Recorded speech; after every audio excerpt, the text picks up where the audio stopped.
নমস্কার বন্ধুরা, অভিজ্ঞতা কুকিং অ্যান্ড ব্লগিং এ আরো একবার আপনাদের সকলকে জানাই স্বাগত।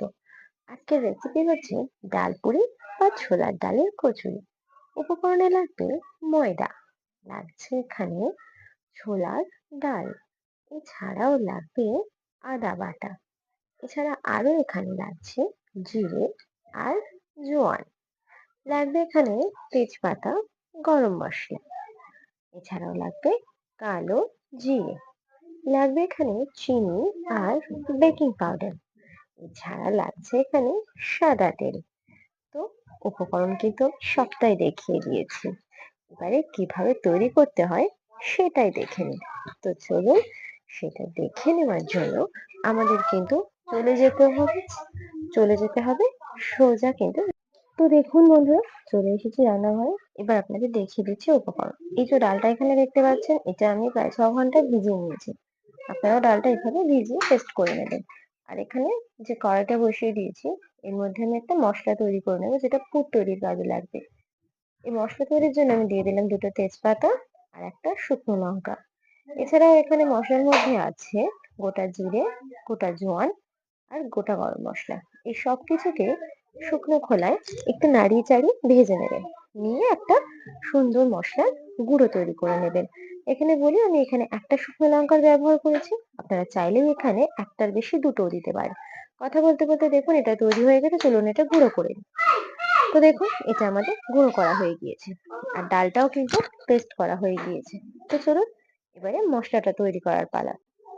তো চলুন পুরটা তৈরির জন্য প্রথমে দিয়ে দিয়েছি আমি কড়াইতে কিছুটা সর্ষের তেল, আর এই সর্ষের তেলের মধ্যে দিয়ে নেব কিছুটা পরিমাণে কালো জিরে। খুব সামান্য পরিমাণে কালো জিরে আমি ফোড়নে ব্যবহার করলাম। তো এই কালো জিরেটা ফোড়ন হয়ে গেলে এর মধ্যে আমি দিয়ে দেব কিছুটা আদা বাটা। এই আদা বাটাটা আর কালো জিরেটা খুব ভালো করে নাড়িয়ে চাড়িয়ে ফোড়ন করে নিয়ে এর মধ্যে আমরা বাদ বাকি মশলাগুলো দিয়ে দেবো। মশলা আর কিছুই দেওয়ার নেই, এর মধ্যে শুধু আমরা এবার ডাল বাটাটা দিয়ে দেবো।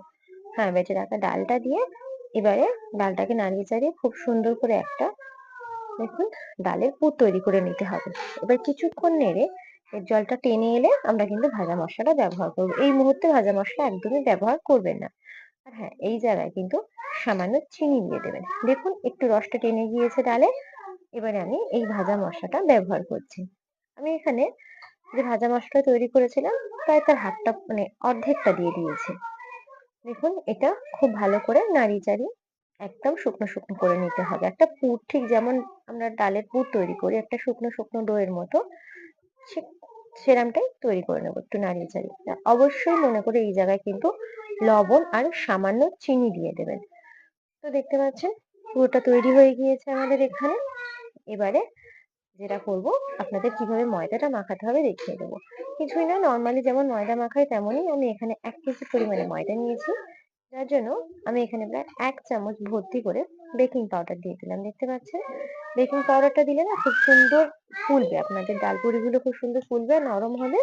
আর দিয়ে দিচ্ছি প্রায় 1 চামচের একটু বেশি পরিমাণে চিনি, এই পুরোটাই কিন্তু ময়ানের জন্য। আর দিয়ে দিলাম 1 চামচ লবণ, দিয়ে দিয়েছি কিছুটা সর্ষের তেল, আপনারা চাইলে এখানে সাদা তেলও ব্যবহার করতে পারেন। আমি ময়ানটা সর্ষের তেলে দিয়েছি। এবারে জল দিয়ে অল্প অল্প করে ঠিক যেমন আমরা কচুরি বা লুচির জন্য ময়দা মাখানো হয় ঠিক সেই একইভাবে মাখিয়ে নেবেন।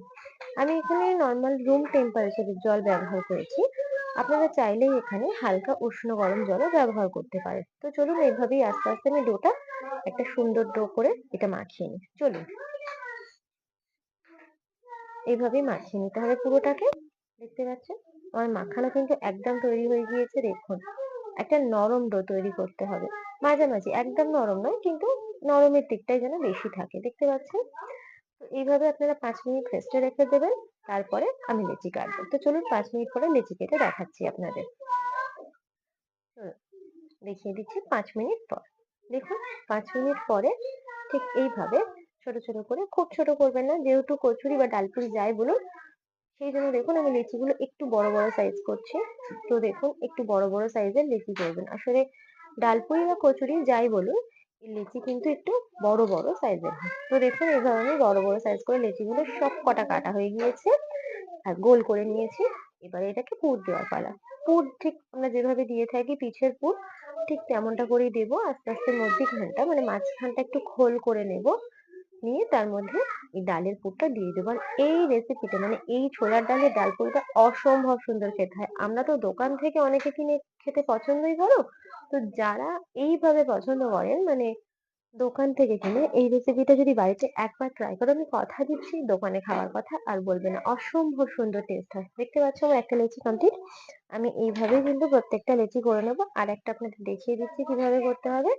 এই একই ভাবে হাতের সাহায্যে ঘুরিয়ে ঘুরিয়ে খোল করে নিয়ে মানে একটু মাঝখানটা গর্ত করে নিয়ে এর মধ্যে পুরটা দিয়ে মুখটা খুব সুন্দর করে চেপে চেপে মুড়ে দিতে হয়। মুখটা কিন্তু অবশ্যই খুব ভালো করে মুড়বেন, নাহলে কিন্তু ফেটে মানে ডালটা বার হয়ে যেতে পারে। তো মুখটা এখানে খুব সুন্দর করে এইভাবে পাকিয়ে পাকিয়ে খুব সুন্দর করে মুড়িয়ে নেবেন, নিয়ে গোল করে নেবেন।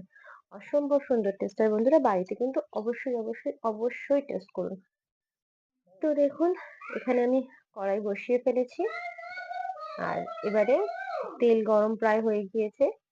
আর এবারে বেলে ফেলার পালা। খুব হালকা হাতে বেলার চেষ্টা করবেন, যেহেতু ভেতরে পুর দেওয়া, তো বেশি চাপাচাপি করলে না আর কি পুরটা ফেটে বেরিয়ে যাওয়ার সম্ভাবনা থাকে। একটু হাত দিয়ে প্রেস করে করে হালকা হালকা করে একটু বড় বড় সাইজই হয় এটা, যেহেতু লিচিগুলো বড় বড় আর একটু মোটা মানে হয় জিনিসটা, বেশ সুন্দর খেতে হয়। দেখুন আমাদের তেল প্রায় গরম হয়ে গিয়েছে, দেখতেই পাচ্ছেন তেল গরম হয়ে গিয়েছে, আমি লুচিটা ছেড়ে দিয়েছি। আর এটা দেখুন ফুলে উঠবে, কত সুন্দর দেখতে হবে এটা, মানে অসাধারণ দেখতে হয়, টেস্টও অসাধারণ বন্ধুরা। দেখুন একটু এইভাবে সাইড দিয়ে তেল দিয়ে দেবেন, খুব তাড়াতাড়ি ফুলে উঠবে। আমি এটা উল্টে দিচ্ছি, আরো তাড়াতাড়ি ফুলে যাবে। দেখুন দেখুন এটা এক্কেবারে ফুলে উঠেছে, দেখতেই পাচ্ছেন আপনারা এটা কত সুন্দর দেখতে হয়েছে। দেখুন তৈরি হয়ে গিয়েছে ডালপুরি আমাদের এটা। তো চলুন এবার আমি বাকি ডালপুরিগুলো একইভাবে তৈরি করে নিচ্ছি। আশা করছি এই রেসিপিটা আপনারা বাড়িতে আমার মতো একইভাবে ট্রাই করবেন। আর পেছনে যাদের দেখতে পাচ্ছেন ইনি আমার ননদিনী, আর আজকের রেসিপিটা ইনাদের জন্য, ইনাদের আবদারেই তৈরি হচ্ছে। এর আগের একটা ভিডিও দেখিয়েছি আমার ননদের ছেলেকে, তো ওদের আবদারেই আজকে এটা তৈরি হয়েছে। তো ভাবলাম ওদের আবদারে যেহেতু হচ্ছে আমার বাকি বন্ধুদেরও কেন দেখাবো না, তাই আপনাদেরও দেখিয়ে দিয়েছি। সেই জন্য আপনারাও ট্রাই করুন বন্ধুরা। আর অবশ্যই ভালো লাগলে লাইক কমেন্ট শেয়ার আর আমার চ্যানেলে সাবস্ক্রাইব করতে ভুলবেন না আরো ভালো ভালো রেসিপি দেখার জন্য। তো দেখুন এইভাবেই আমি প্রত্যেকটা কচুরিকে একের পর এক ভেজে নিয়েছি। আর দেখুন তৈরি হয়ে গিয়েছে আমার আজকের রেসিপি, আমার আজকের কচুরি বা ডালপুরি যাই বলেন, এটা অসম্ভব সুন্দর খেতে হয়। আশা করছি আপনাদের সকলের ভালো লাগবে। আর যেটা আগেও বললাম আবারও বলছি, ভালো লাগলে লাইক কমেন্ট শেয়ার আর সাবস্ক্রাইব। দেখা হচ্ছে পরের ভিডিও। আজকের মতো টাটা বন্ধুরা।